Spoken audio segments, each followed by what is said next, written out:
Assalamualaikum warahmatullahi wabarakatuh. Selamat sore teman-teman semuanya. Bagaimana nih kabarnya hari ini? Tadi kegiatannya habis ngapain aja? Habis ujian, mata Ujian semua ya? Iya. Lagi hektik-hektiknya ya? Iya. Oke. Jadi tadi habis ujian langsung ke sini ya, menyempatkan untuk datang konseling hari ini ya. Terima kasih banyak ya sudah menyempatkan waktunya untuk datang pada sesi konseling hari ini bersama saya. Sebelumnya kalian sudah saling mengenal atau belum nih satu sama lain? Belum ya? Oke. Karena kalian belum saling mengenal ya, maka kita perkenalan terlebih dahulu nih.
ini kan seni kelompok ya.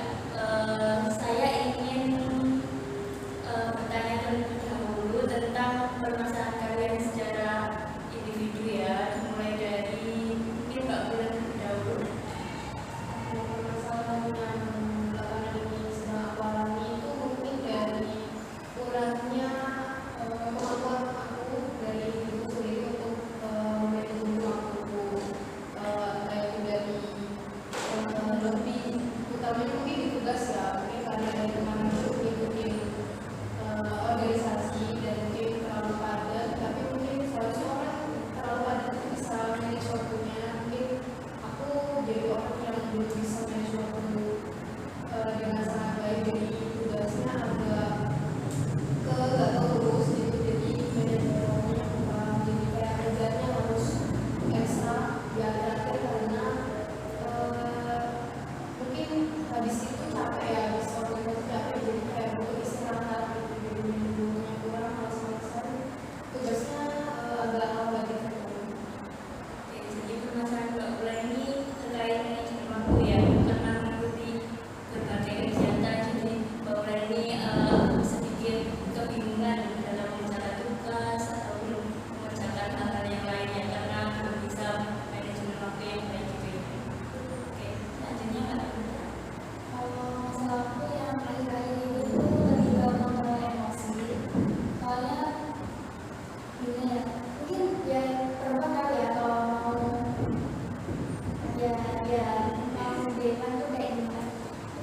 Tapi kayak ini kan kita juga mau bahas, terus juga tambah banyak tugas gitu, kayak aku semakin stres gitu, kayak kadang pas udah bikin aja aku kayak udah marah banget, kayak terus emosi nggak bisa kontrol gitu loh, jadi masalah di sini. Oke, berarti masalah Mbak Nurita sendiri itu sulit ya dalam mengontrol emosi, selalu pengen marah terus gitu ya. Iya. Oke. Terus juga gampang kayak tersinggung gitu loh, kayak kok gitu sih, gitu deh. Ya, berarti gampang untuk bawa perasaan gitu ya setiap omongan orang. Selanjutnya Mbak Buya. Kalau masalah yang sekarang aku rasain itu dari lingkungan rumah sih, nggak jauh-jauh dari orang tua. Aku kan dari dulu udah dokter ya, udah dari kelas 2 SD. Terus makin lama kan kayak karena kasih sayang dari keluarga gitu kan. Terus ya sekarang aku merasa kayak apa yang aku jalanin sekarang ini tuh mereka udah gak sepenuhnya dukung aku, jadi kayak apa-apa itu aku harus bisa keluarin aku sendiri biar bisa tetap lanjut sampai lulus nanti. Jadi Mbak Buya ini kayak kurang kasih sayang dan kurang perhatian dari kedua orang tuanya Mbak Buya ya. Jadi Mbak Buya harus kayak mengatasi diri sendiri, jadi nggak ada yang menyemangati Mbak Buya di luar Mbak Buya. Oke, selanjutnya Kalau aku sendiri itu akhir-akhir ini kayak merasa insecure masalah kayak penampilan gitu. Jadi kalau setiap kalian atau kayak kan gitu, kepikiran kayak omongan orang lain itu gimana, apa ini cocok gak sih sama aku? jadi permasalahan Mbak Iva ini terkait insecure terkait penampilan Mbak Iva ya, takut penilaian orang lain terhadap penampilan Mbak Iva kurang baik gitu ya. Oke. Nah, karena dalam sesi konseling kali ini kita hanya mempunyai waktu sekitar 30 menit, jadi dalam sesi kali ini itu kita hanya bisa membahas satu permasalahan saja. Nah, menurut kalian permasalahan siapa yang urgent dan perlu dibahas pada sesi konseling kali ini?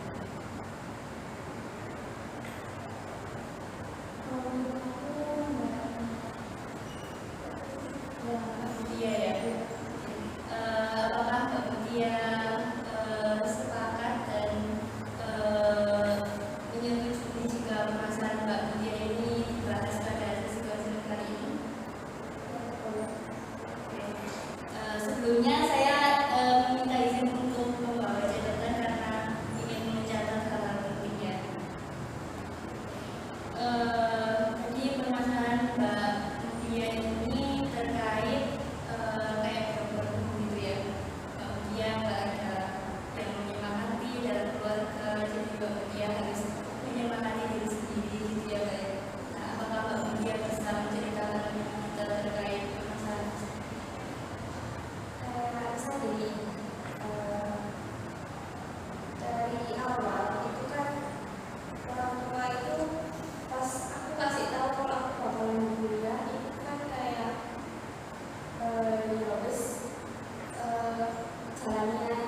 dan kebetulan tuh alhamdulillahnya aku dapat beasiswa terus aku di Bali lanjut.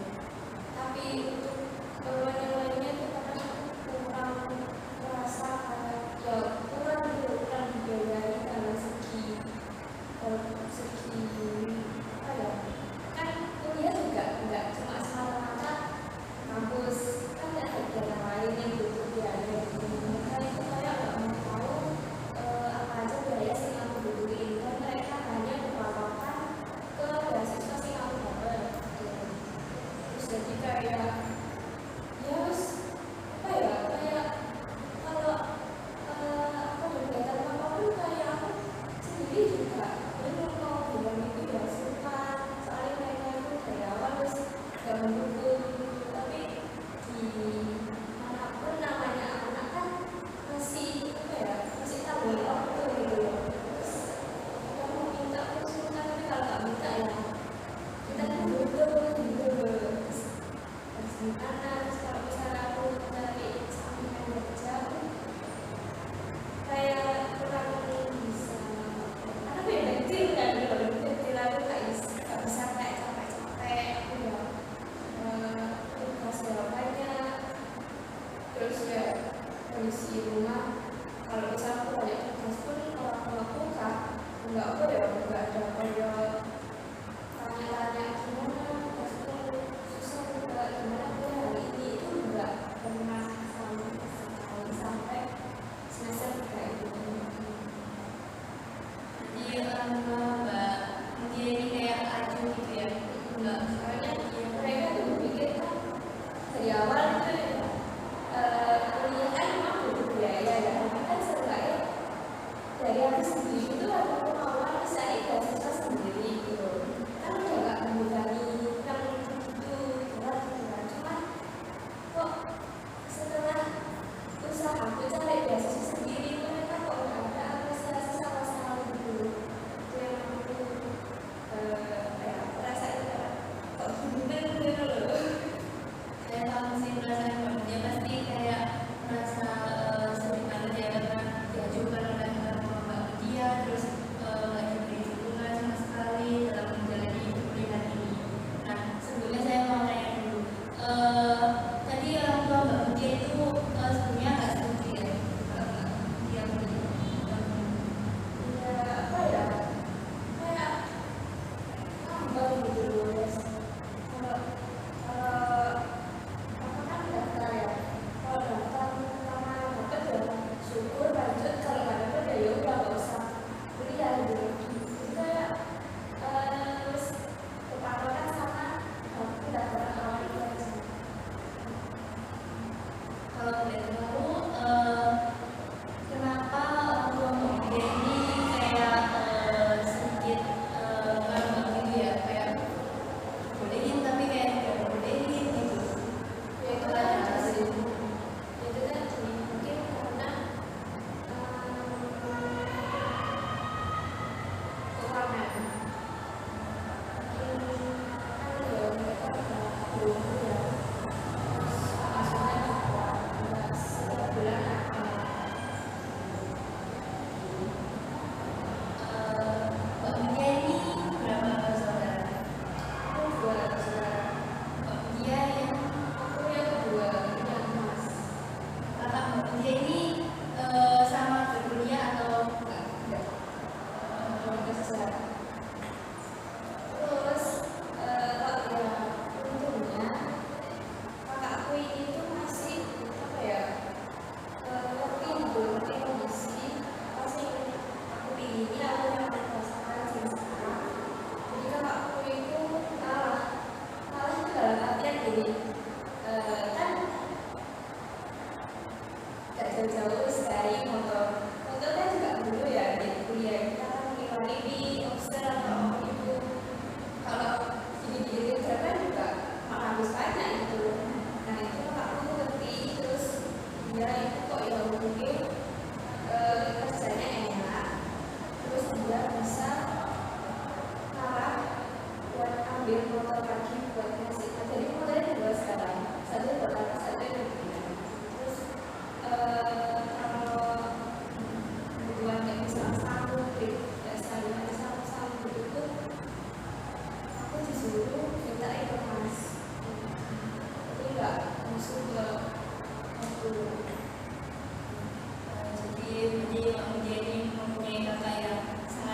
kemudian ya kalau dia ya sebenarnya dan bisa membantu dia dalam menjalani berkuliah ini jadi lebih sedikit enteng dia begitu. Iya, walaupun kita ada masih kakak sih kayak gitu, tapi di sini kan ya berasa kayak iya sampai kan ya aku sampai iya kan itu dulu sih kalau misal kita lulus ya dari sarjana kan sih nggak akan namanya juga orang tua juga gitu atau kan sih ya begitulah. Saya masih perasaan dia mungkin karena ya melihat kakak dia itu tidak mengikuti kuliah ya, jadi mungkin pandangan orang tua dia itu kayak sama gitu, bisa meratakan gitu ya, sama mungkin dari teman-teman yang lain ada yang ingin bertanya atau memberikan pengalamannya yang sama mungkin dengan dia dan ingin berbagi.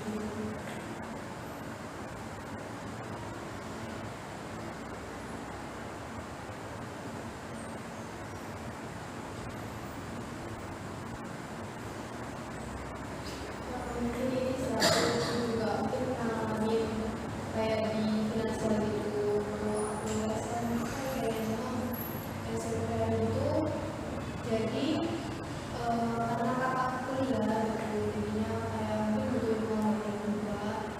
Jadi waktu itu aku pas SMP ya udah aku kalau misalnya lagi sekolah dikasih sapu ya udah gak bisa dikasih sapu ya aku gak minta gitu. Jadi kayak mungkin bisa ya mungkin karena umurnya udah tua ya jadi emang gak ada masalah mungkin karena masalah juga sekarang dan itu lebih kondisi finansial tuh kita gak bisa nyalahin misalnya juga ya gitu. Mungkin dari diri sendiri juga buat ngelakuin iya sih mungkin bisa cari teman atau apa cuman menurutku jangan terlalu bergantung sama orang lain kayak misalnya biasanya kita kalau melakukan kerjaan itu kan biasanya kayak menggabung sama orang yang nggak punya pacar gitu kan kayak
tentang rumah itu atau yang bersama planting sama kuliah juga itu kan bisa terhubung langsung.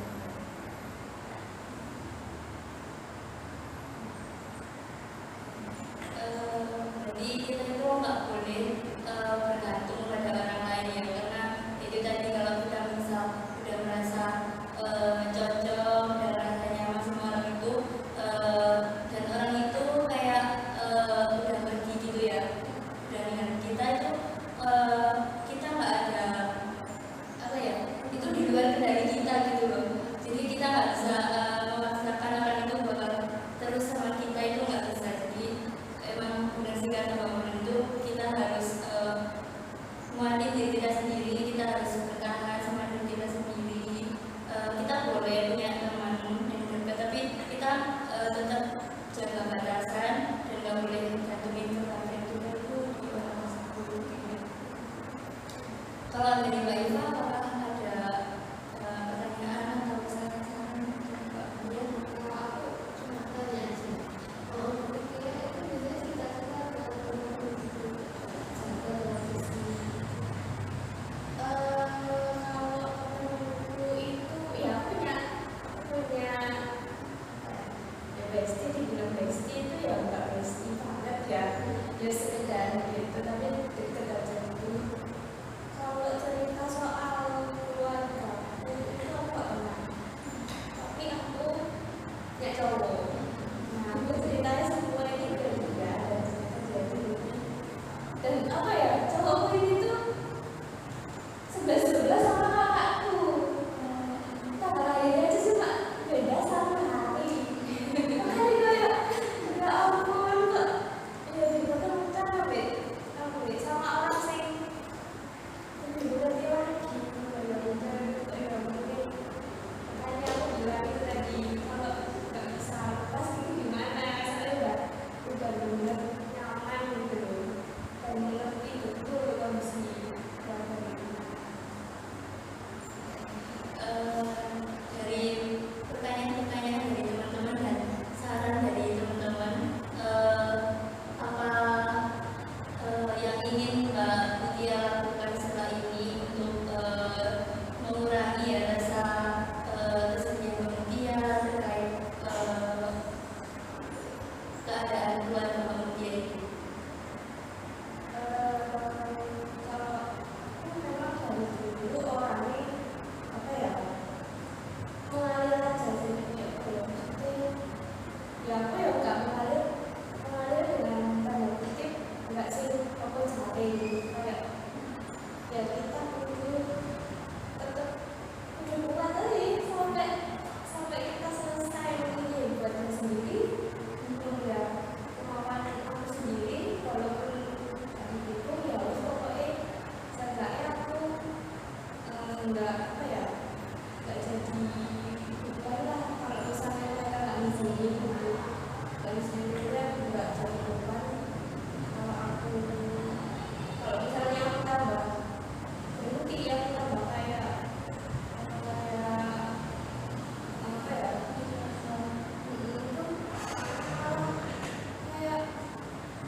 itu kayak orang tua aku ya tambah nggak mau gitu loh.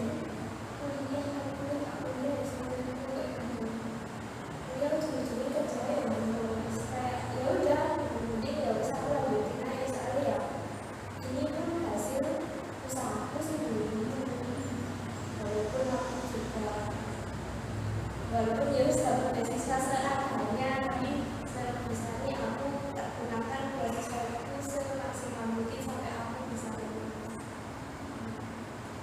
Jadi Mbak Mutia ini lebih fokus ke diri sendiri ya, nggak bergantung lagi sama orang lain, dan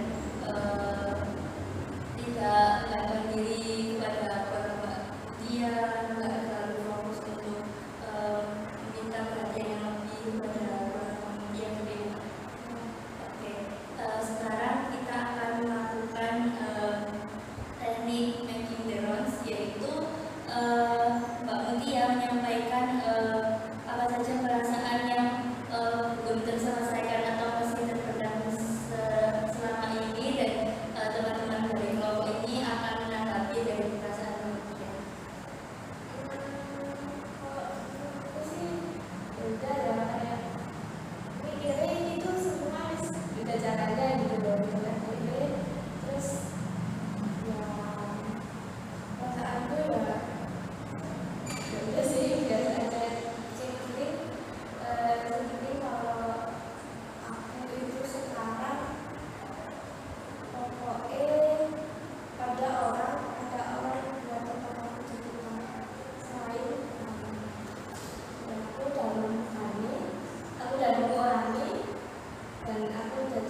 tadi yang kayak orang tua kurang begitu aku pernah, tapi nggak sedalam nggak begini. Ya, kayak itu saya bilang sih aku terus semangat ya. Terus yang orang tadi aku kalau memang dari itu ya semoga kalian terus sebenarnya itu susah loh kalau nyari orang kayak yang udah sama kita.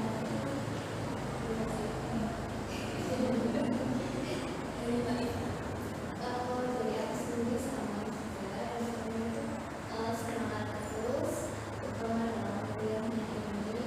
Terus untuk hal kayak gitu jangan terlalu dibuktikan dalam diri kita juga. Tapi kalau kayak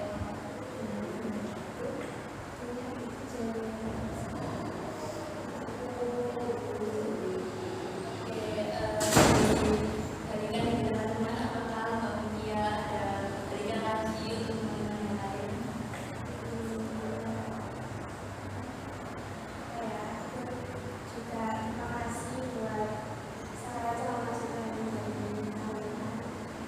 Dengan aku cerita kayak gini tuh ya aku juga merasa lebih tenang.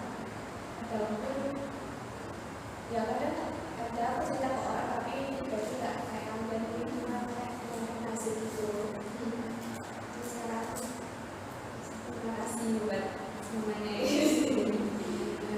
Oke, saat ini saya akan menyimpulkan ya sedikit kesimpulan terkait permasalahan Mbak Mutia. Nah, jadi Mbak Mutia ini memiliki permasalahan terkait baper bohong dan kurang perhatian dari kedua orang tua Mbak Mutia ini ya, terkait perkuliahannya. Dan Mbak Mutia ini sekarang sudah lebih memahami. Mbak Mutia tidak terlalu memperdulikan hal itu lagi dan tidak terlalu fokus pada perhatian-perhatian yang kurang diberikan dari orang tua Mbak Mutia. Dan Mbak Mutia sudah memiliki teman bercerita juga ya, dan itu membuat Mbak Mutia ini sedikit lega karena memiliki teman cerita yang lebih baik gitu ya. Oke, lebih pengertian juga gitu. Nah, setelah melakukan konseling ini, Mbak Mutia ini akan melakukan hal apa nih? Ya kayak misalkan lebih fokus ke diri sendiri, lebih fokus kuliahnya dan hidupin ke orang tua kalau ini aku bisa.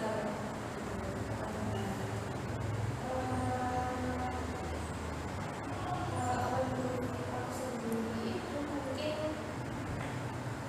ya fokus ke semuanya, fokus ke sendiri, terus ke kuliah juga, terus juga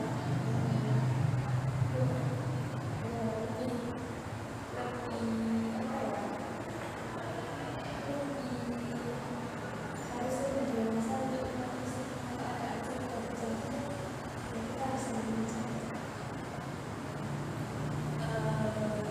Selanjutnya, apakah ada yang ingin disampaikan lagi dari Mbak Mutia? Cukup ya. Oke. Bagaimana perasaan Mbak Mutia setelah mengikuti sesi konseling pada hari ini? Cukup lega, soalnya habis cerita yang masalahnya kayak gitu, dan kita hadapi dengan cukup baik. Senang aja. Lega ya, iya. Dari teman-teman sendiri nih, gimana perasaannya setelah mengikuti sesi konseling pada hari ini? Kalau menurut aku sendiri sih, aku harus banyak bersyukur karena aku ketemu pelajaran dulu dan ternyata aku ujian aku nggak sebaik orang lain loh. Buat motivasi buat aku juga. mungkin aku juga sama, jadi aku bisa menambah pengalaman lagi ternyata ya seperti itu.